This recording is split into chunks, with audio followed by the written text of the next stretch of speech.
Good evening. Welcome to the webinar for Clayton State University's Master of Public Administration program.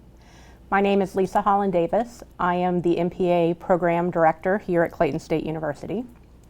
I have a couple of special guests that will invite up in a minute, but before I bring them up, I want to give you a quick overview of our university, our program, and some useful information that might answer some of the questions you have about the Master of Public Administration here at Clayton State. Before I introduce the guests, actually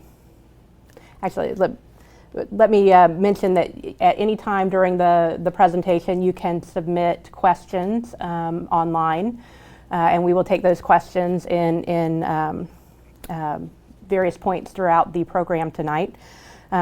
Just remember that you're going to need to be logged in order to ask a question. You can view the webinar without being logged in, but if you want to ask a question in real time, you will have to be logged in.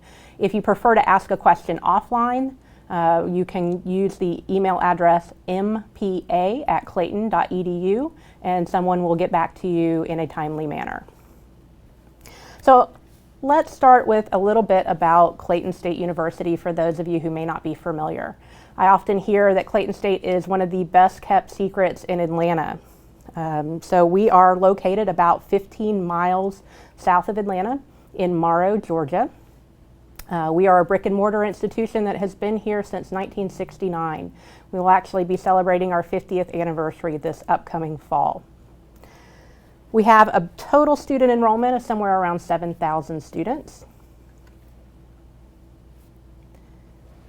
That includes both undergraduate and graduate students. The graduate student population makes up about 500 of that total student enrollment. And the average age of our students is about 27, which means that we cater to non-traditional students, working adults who may have been in the workforce for a number of years before they choose to come back and finish their education with us here at Clayton State.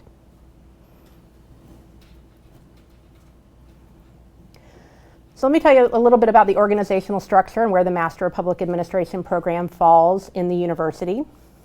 So we're located in the College of Arts and Sciences. The College of Arts and Sciences is one of the largest academic units here at Clayton State.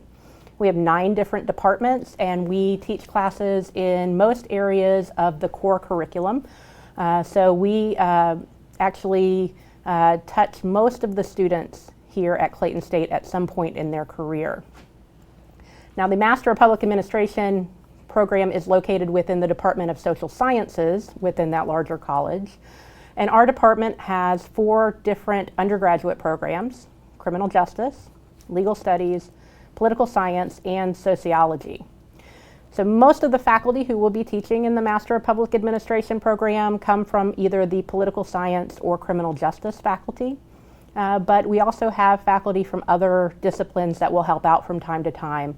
We have a number of faculty on campus who have backgrounds in public administration and human resource management that can bring a wealth of experience to the program. So let's get into talking a little bit about the structure of our online MPA program here. Our program is an accelerated program, meaning that the way in which we have structured the program, it can be completed in 12 months. In fact, it's a little less than 12 months. We have structured the program so that you can attend a fall, spring, and summer semester and finish your MPA for as little as $9,405. Of course, that total does not include books and other small fees that may arise. So let's talk a little bit about what the accelerated path means. So the accelerated path means that, again, you're enrolled in classes during the short semesters during a fall and spring term. So a typical summer or a typical full semester includes 16 weeks. Within that 16 weeks, we have 2 short sessions, both 8-week long. The format that we have developed allows you to take 2 classes during each of those short semesters and 1 full semester course. So in the fall and spring, you will take a total of 5 courses. And during the summer, we'll utilize the entire 10-week semester You'll take one course and then complete either an internship or capstone class. If you don't feel that you can keep up with the accelerated format, or if you just wish to take a little bit longer to complete the degree, that's fine. We have an extended format that allows you to go at your own pace. So you'll be able to choose whether you want to take one course, 2 courses, 3 courses, whatever fits your schedule. You'll work with one of our advisors to determine what path feels appropriate and work out a plan of study. Just note that the cost will be slightly higher depending on the number of semesters that you attend. Next, I want to highlight some of the degree requirements. We have 6 core classes in the MPA program that anyone, regardless of concentration, will take.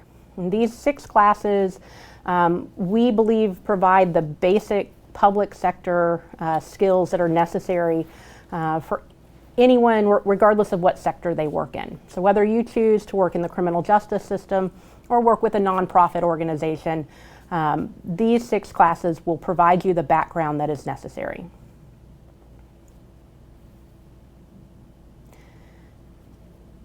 Now we have 2 concentrations that you can choose from in addition to those core classes. The first concentration is a general policy and administration concentration. So this is for those people who are seeking to work in either a state or a county or a municipal agency, or maybe choosing to work in a nonprofit agency. And so in addition to those 6 core classes, you will choose electives from this area that will focus more on policy development, policy analysis, program evaluation, public sector leadership skills, legal issues, and relationships between managers and the workforce. The second concentration is a criminal justice concentration. So if you're seeking to work in law enforcement, corrections, the court system, or nonprofit agencies that might serve crime victims or former offenders, then the criminal justice concentration would be the area that you would want to focus on.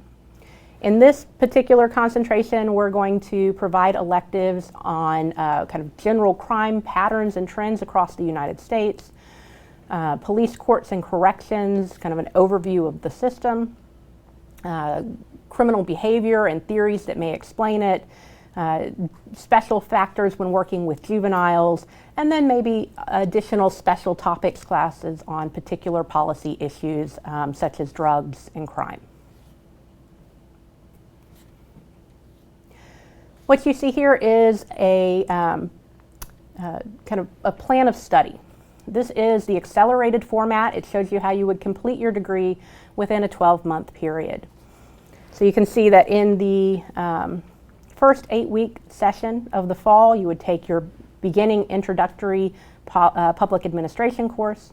You would choose an elective appropriate to your concentration area, and you would be enrolled in the research methods and applied statistics class. During the second 8-week session, you would take ethics and public administration, another elective related to your concentration, and you would continue the research methods and applied statistics. The research methods and applied statistics class is a full semester class. That is a class that we feel is fundamental for anyone in a graduate program, and especially those who may be seeking to write grants, to write reports for shareholders or stakeholders, and therefore we didn't want to rush that in a shorter session. We want to make sure that we can cover that to the fullest extent. But what you'll notice is that in any given semester, you will only be taking 3 courses at a time. During the summer, you'll take 1 elective course and then complete your internship or a capstone class.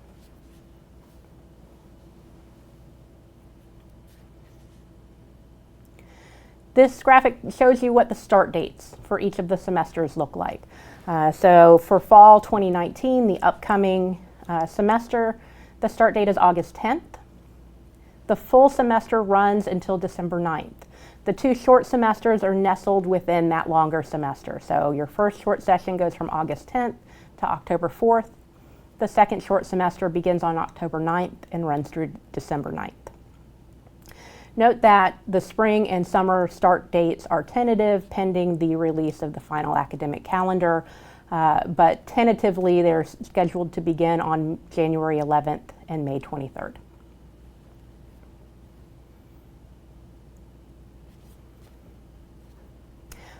Let me cover just briefly some of the admissions requirements. I do have a special guest from Enrollment Services who will come up in a few moments to talk to you more specifically about the process of applying to our program. The minimum requirements that we are looking for are a bachelor's degree with a minimum 3.0 GPA from a regionally accredited post-secondary institution. If you had an undergraduate GPA that fell below a 3.0, but you're somewhere in the range of a 2.5 to a 2.99, then we require that you take the GRE and score a score of 300 or higher. In addition to those minimum requirements, there are some additional documents that we require. So you would go online to complete the graduate studies application, submit a $50 application fee, submit a official transcript, a statement of purpose, kind of explaining to the admissions committee why you are seeking a MPA and where you feel it will take you in the future, 2 letters of reference, and your curriculum vitae or resume.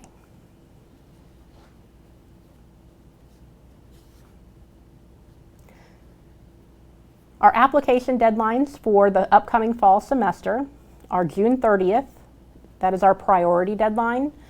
Our seats are limited. We'll begin reviewing applications in the coming weeks. Once we reach that seat limit, then we will no longer be taking applications. So we encourage you to apply early. So our priority deadline is the 30th of June. Our final application, kind of the drop dead date, we will not accept applications anymore, is July 31st.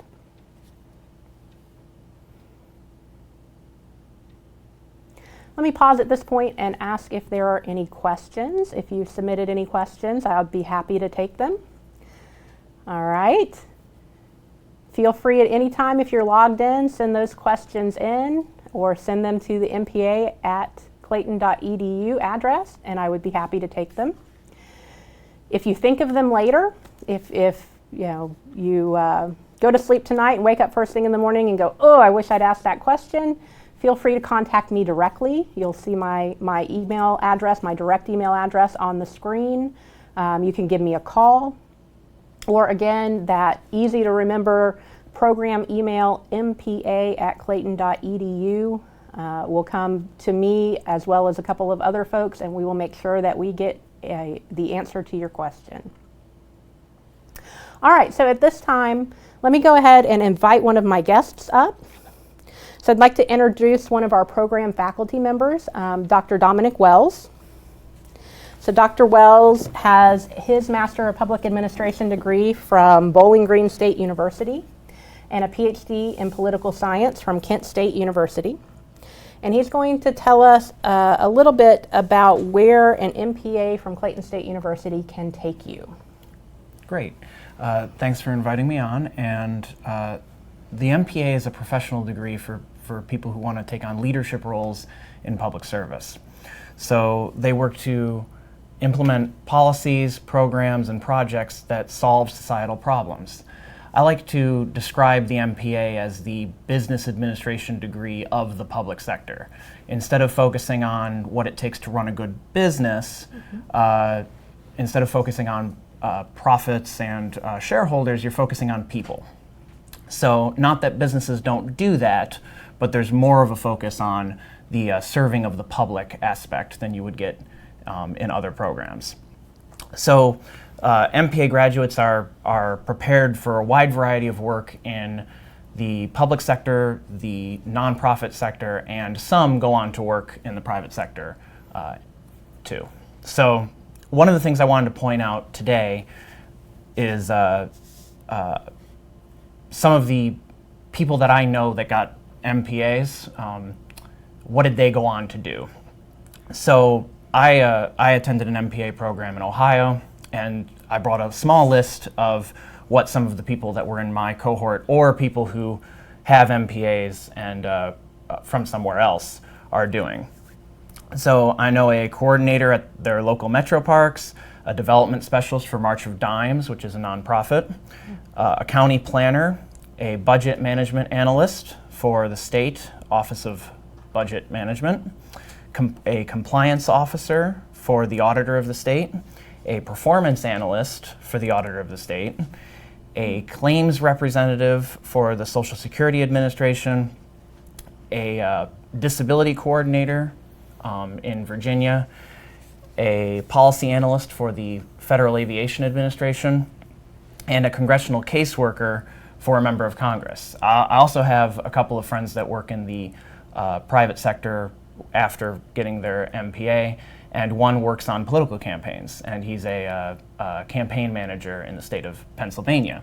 One of the things that I would like to point out is that we are really focusing on those classes that are going to gain you the skills for employment. The research methods class and the finance classes being in those 16-week part of the semester is a really good thing to make sure you hone in on your skills that employers are looking for. And could you tell us just a little bit more about what the difference between public and private sector is? So in the private sector, the goal of running a good small business is to make profit. So my parents were small business owners actually, and yes, you want to serve your clientele well, and there are business ethics, but ultimately you have to run in the green in order to stay in business, and the goal is to maximize your profits. In the public sector, finance is important, and breaking even is important, and not wasting taxpayer dollars is important, but delivering a public service like transportation or education or justice in the criminal justice system is more important than the bottom line. So you would say there are maybe different concerns when you're running a city or a county agency that are using taxpayer dollars than when you're running a McDonald's or some other restaurant where it's you're relying on the money generated by customers. Right, and even in so there's been a shift in public administration to viewing citizens more like customers, but for the most part, that is we need to focus on treating our citizens equally. So the point of bureaucracy is to make sure that everybody gets the same process and gets treated equally as citizens, whereas private sector employers are not bound by serving the public good. Okay. So the MPA is MPA programs in general, and ours in particular, are concerned with public service, teaching ethical behavior in public service, teaching you how to be a good steward of taxpayer dollars, or if you're working in the nonprofit sector, how to make arguments for grant money, and again, kind of be able to show that you are using that grant money that may be taxpayer funded in a proper, efficient way. So the MPA focuses a little bit more on that public domain, whereas the MBA focuses on the profit-driven private market. Right, and it's different from working in directly in politics because it's the kind of the business side of politics, and that you're not focused on elections and votes. You're focused on actually implementing the policies that elected officials pass, which is really important for serving the public. It's a versatile degree that the people that I know working in public service now enjoy their jobs and feel like they're doing important work for their community.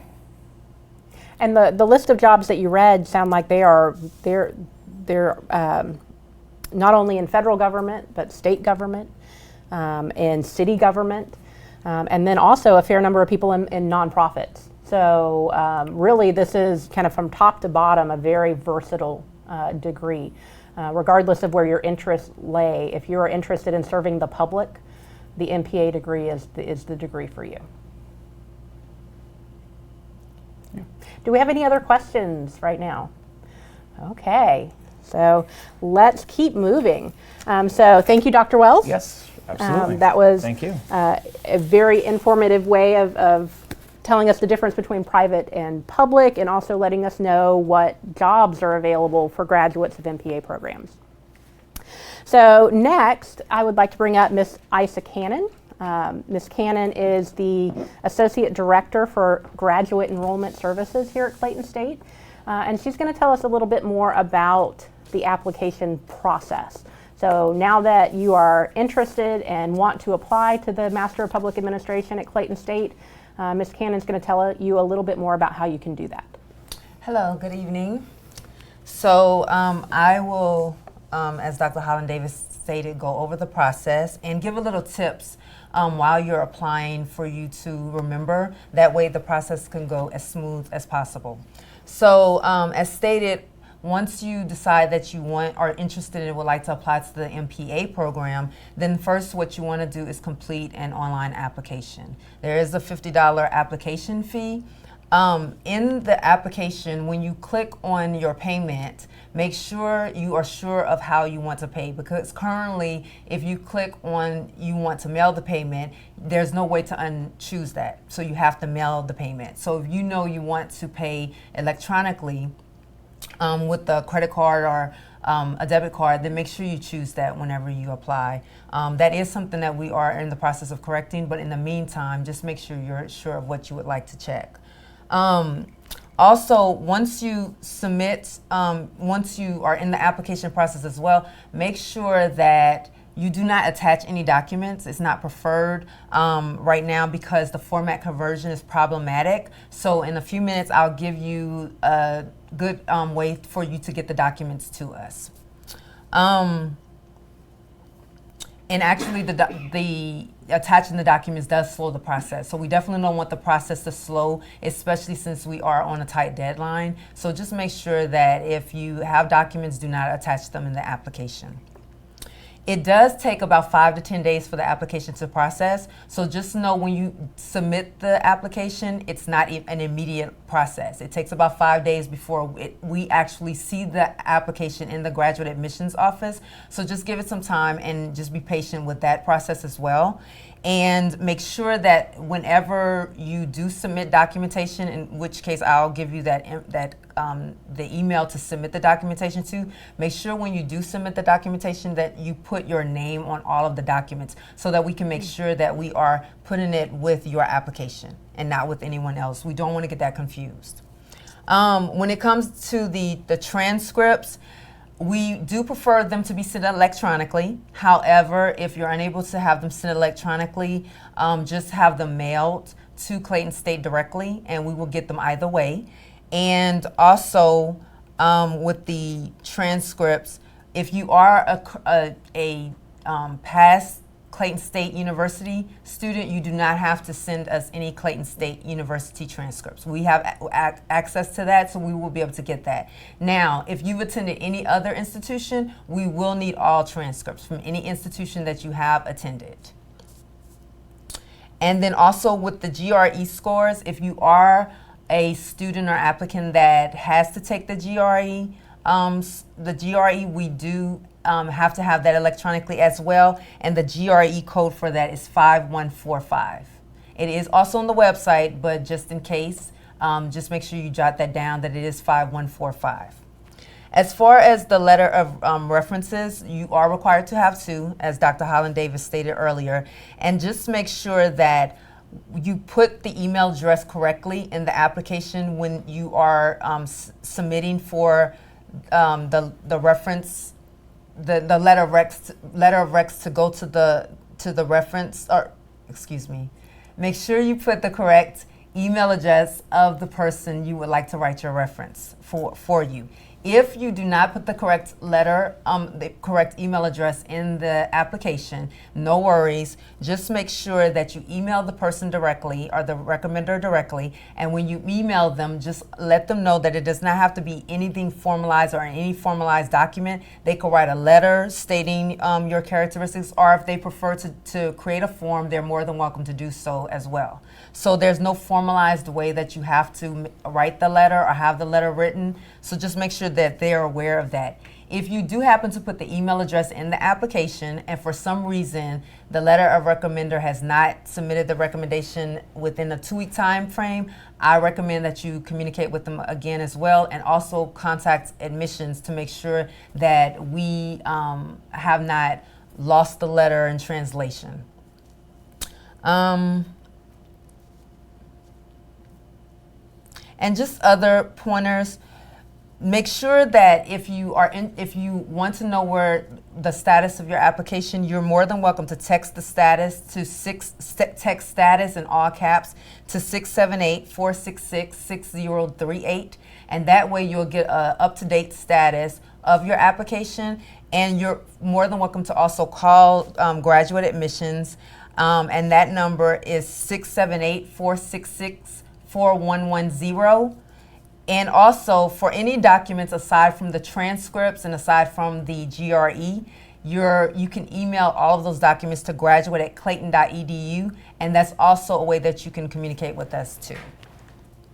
And I'm trying to remember, I believe that's all of the tips that I would like to give to you. But as I stated, if you would like to communicate with us, you can communicate with us once again by email, graduate@clayton.edu, by phone at 678-466-4110, or you can text status in all caps at 678-466-038. And I encourage all to apply. The MPA program, although we have given you the basic qualifications, we do look at the applicants holistically. Mm-hmm. So if you feel that you're interested and you want to apply and you may, let's say, not meet the minimum GPA requirement, or you may not have the exact GRE requirement, still submit your application. And as I stated, we do look at all applicants holistically. All right, thank you. So, just to reiterate a couple of things, the important thing is to get that application started, get your application fee submitted, and then the statement of purpose can actually be emailed to graduate@clayton.edu. Yes. If you happen to have letters of reference, if your references have sent them to you, you can also have you can email those directly to graduate@clayton.edu. So if you prefer not to keep asking people to send things for you and you have a copy, you can submit those. The transcripts do have to come from your institution. You can't have a copy of your transcripts and submit them yourself. Those do have to be official. They do have to come from the institution that you graduated from. Right. And I think, I had one more thought. Also, if you know that you are going to be applying for financial aid, make sure that as you're applying for this program, you are also submitting your FAFSA online and you're putting in the school code. And that way, as your application is being processed, your financial aid is also being processed as well, because we don't want that process to be held up. And again, the deadlines for applications, June 30th is our priority deadline. July 31st is the final deadline. So once June 30th comes, we hope to start notifying people that they have been admitted to the program. Once those seats fill up, then that will be it for this admissions cycle. But we will continue taking applications until July 31st. So until the program is full, or July 31st, whichever comes first. All right. Any additional questions? All right, as I said before, if you think of any later on, feel free to either email me directly, give me a call in my office, or email the mpa@clayton.edu address, and we will get back to you in a very timely manner. We hope that we've been able to answer all of your questions with this information session, and that you all go out and apply. Apply to the Clayton State University Master of Public Administration degree. Thank you.